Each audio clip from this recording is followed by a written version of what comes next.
Imagine for a second that you're a burglar. But, and stick with me here, you are, quite possibly, the world's most untalented burglar. Okay. You don't know how to pick a lock. You can't shim a window. Yeah. You don't have any of those fancy gadgets you see in the movies. You're just standing at the front door on the welcome mat. Not a great start to a life of crime, I have to say. I feel like the police are already on their way. Bear with me. You have one advantage. A magical keychain. And on this keychain is every single key that has ever existed or could exist. And you can try them at supernatural speeds. Ah. Because you walk up to the door and you just start trying them. Click no, 1,000 times a second. Eventually, just by pure probability, one works. The door opens, you're in. That is a terrifying image because it takes all the skill out of it. It's just weaponized persistence. It's not about being smart. It's about being inevitable. That is exactly our topic today. We're looking at the digital version of that magical keychain. We are diving deep into brute force attacks. It's a term we hear all the time, usually with someone shouting, they're brute forcing the firewall while typing furiously. But the reality is, well, it's a lot more industrial than that. It really is, and it's one of the oldest attacks in the book, but what's fascinating is that it has just evolved. It's gotten faster, smarter, and way more automated.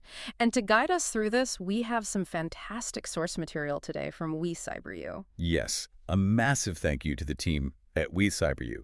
This entire deep dive is based on their amazing breakdown of brute force attacks. So, welcome everyone to a special WeCyberYou Unlocked podcast edition of the show. And the material is great because it strips away all that Hollywood nonsense. It gets right to the mechanics. So our mission today really is to demystify how these attacks actually work. Right. We need to move beyond the hacker in a hoodie and start understanding this as the story about automation, probability, and, frankly, just lazy human behavior. And, of course, how to stop it. Because nobody wants their digital front door kicked in. So let's get into the weeds. What exactly is a brute force attack? The name itself sounds so blunt. It is blunt. That's the whole point. Looking at the definition from WeCyberYou, a brute force attack is a technique where an attacker just systematically tries every possible combination of a password or a PN until the right one is found. So it really is just trying every key on the ring. It is, yeah. But the article makes a really important distinction here that a lot of people miss. This method doesn't rely on finding a software bug or some hidden vulnerability in the code. Okay, so it's not about finding a secret hole in the wall. No, exactly. It's not about a backdoor or phishing, tricking you into clicking a link. Brute force is simpler. It's about automation, speed, and computing power. It assumes the front door is working perfectly. It just bets it can guess the key before anyone notices. That's an interesting way to put it. It's not hacking in the classic sense of finding a flaw. It's just banging on the door until it opens. Right. Brute strength versus finesse. But we have to be clear about what that strength looks like. In the real world, trying 1 million keys would take forever. Yeah. Digitally, we're talking about computers that do billions of calculations a second. And I think that's where the image of the hacker typing falls apart. It's not a person sitting there typing A, then B, then C, right? No, absolutely not. No. You might get, one guess every 2 seconds doing that? These attacks use specialized tools, scripts. They can send thousands, maybe millions of attempts a minute. Wow. And the WeCyberYou article points out that success really comes down to a race between the attacker's speed and the system's ability to, detect and block them. And I'm guessing the password strength is a huge part of that race. It's the deciding factor. If your password is just password, the tool gets it instantly, like nanoseconds. If it's 20 random characters, that same computer might take 1,000 years. Okay, so we've got the basic concept is the try everything approach.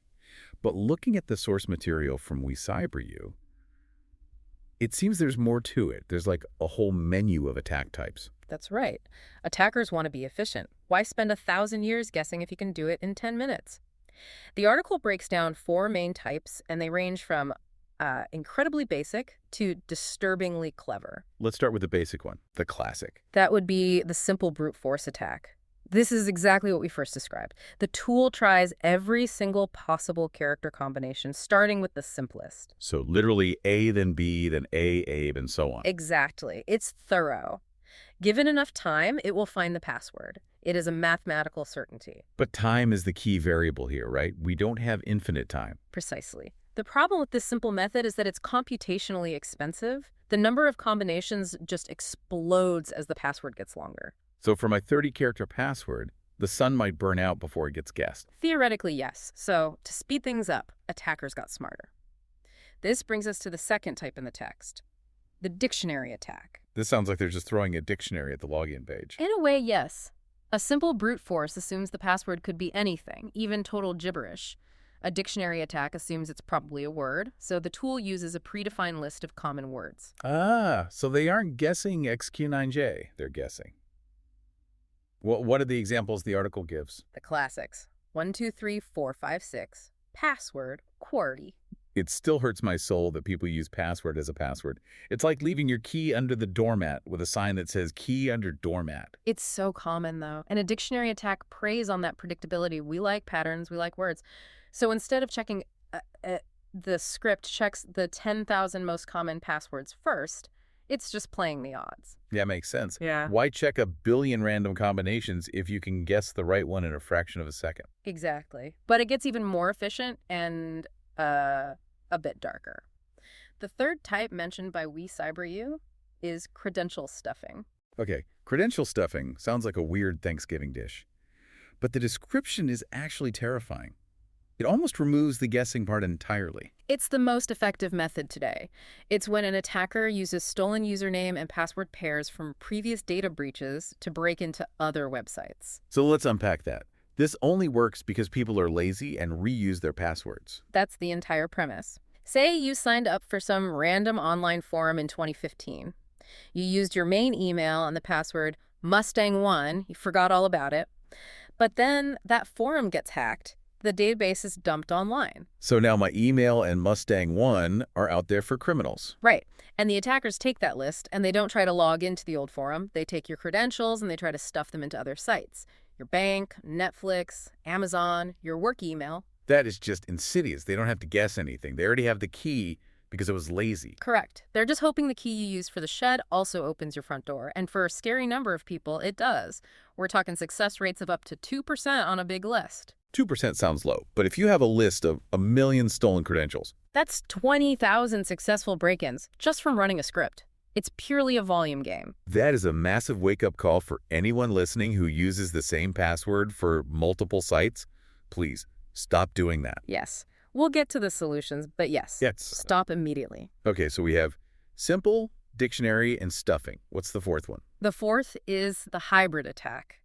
It mixes the strategies, it takes dictionary words and adds common modifications like numbers or symbols. So taking password and trying password 1, 2, 3. Exactly, or summer 2024. People think they're being clever by adding a year or a capital letter. Oh, I'll just add an exclamation point at the I end. feel a little called out right now. We all do it.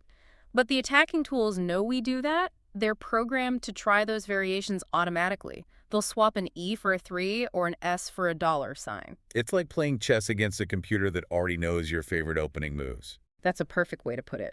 The hybrid attack just bridges the gap between the speed of a dictionary attack and the thoroughness of a simple one. So we know how they do it. The next question is why? Why this method? The WeCyberYou article points to a few reasons. First and foremost, it is incredibly easy to automate. Right. You just set it and forget it. You don't need to be some coding genius. The barrier to entry is so low. You get a tool, you load a list, you point it at a target, and you hit enter. The computer does all the work. Low effort, potential high reward. Exactly. And second, it works because so many systems are still poorly protected. Attackers know that people still use weak and reused passwords. As long as 1, 2, 3, 4, 5, 6 is a common password, this will be a viable business model. It's an ecosystem of laziness, in a way. Sadly, yes. It's the path of least resistance. And what are the stakes? If they get in, what actually happens? Well, the article lays out a whole cascading disaster. First, of course, is unauthorized account access. Which then leads to Data theft, identity fraud. They can harvest all your personal details. Then there's financial loss, obviously. But for businesses, there's a huge risk called privilege escalation. That sounded a bit technical in the source. Can you break that down for us? Yeah, it's a critical idea. Imagine an attacker brute forces their way into a very low-level account, maybe a summer intern's email. Okay, doesn't seem like a big deal. Right, what can they do? Read the lunch menu. But once they're inside that trusted network, they can look around, they can search for other passwords, find ways to move sideways. They use that tiny foothold to find a way into an administrator account. That is privilege escalation. So the intern's weak password becomes the vulnerability for the entire company. Exactly. And once they have the master key, it's further system compromise. Hmm. The whole kingdom can fall. Ransomware, data theft, you name it. Okay, this has been sufficiently terrifying, so let's pivot. We don't have to just sit here and take this. The WeCyberYou article gives us a shield, right? It does. And the really good news is that because brute force is just math, we have specific counters that work really well. The source breaks it down into user hygiene and system defenses. Let's start with the user. What can you, the listener, do right now? Password hygiene. The article explicitly recommends using long, complex, and unique passwords. We hear complex all the time, but unique is the one that kills credential stuffing, right? Yes, absolutely. If your bank password is totally different from your forum password, a breach at the forum doesn't matter to your bank. It firewalls your digital identities from each other. But here's the problem I have. I cannot remember 50 different complex passwords. It's impossible. And writing them on a sticky note is, well, not a great idea. And you shouldn't try to remember them. The expert advice, and the article backs this up, is to use a password manager. The digital brain. Exactly. A password manager generates those crazy random passwords for you and stores them securely. You just have to remember one strong master password. It basically takes the flawed human brain out of the equation. I love that. Using a machine to fight the attacking machine. It's the best way. But there's another layer, and honestly, if you take one thing away from this deep dive, let it be this. Multi-factor authentication. MFA. The famous MFA. I know it can feel annoying sometimes having to grab your phone to log in, but why is it such kryptonite for brute force attacks? Think about it. Brute force is all about guessing the password.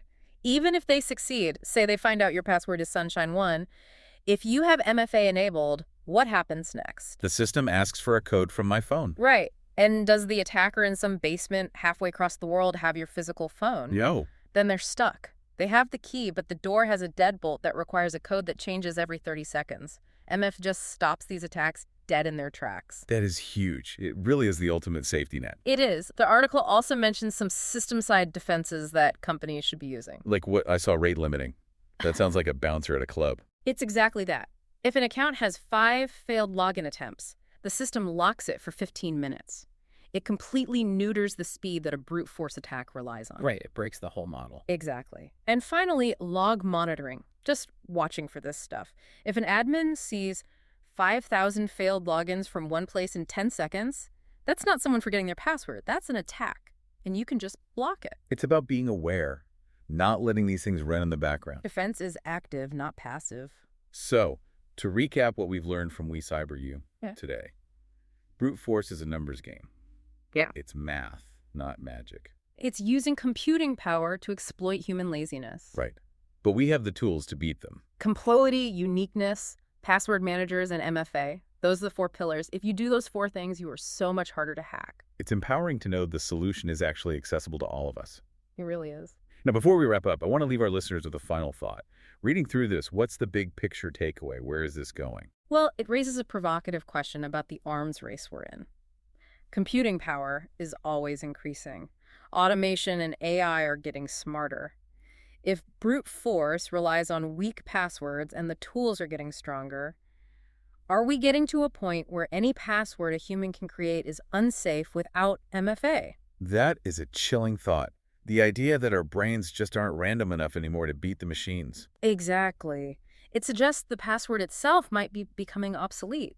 We might be moving toward a world of passkeys and biometrics where there's no secret word to guess at all. A world without passwords. I would not mind that, honestly. It would be a nightmare for the brute force bots. It would put them right out of business. Well, that gives us plenty to think about. Listeners, we hope this deep dive helps you understand the digital burglar a little better. And remember, knowledge is your best defense. Don't be the low-hanging fruit. Absolutely. And speaking of knowledge, this entire deep dive was powered by the incredible resources at WeCyberYou. We've only just scratched the surface. Definitely. If you want to stay ahead and keep learning, make sure you follow the WeCyberYou channel and visit WeCyberYou.com for more educational cybersecurity content just like this. Do it now. Go to WeCyberYou.com. Thanks for listening to the WeCyberYou Unlocked podcast. Stay safe out there. Stay secure.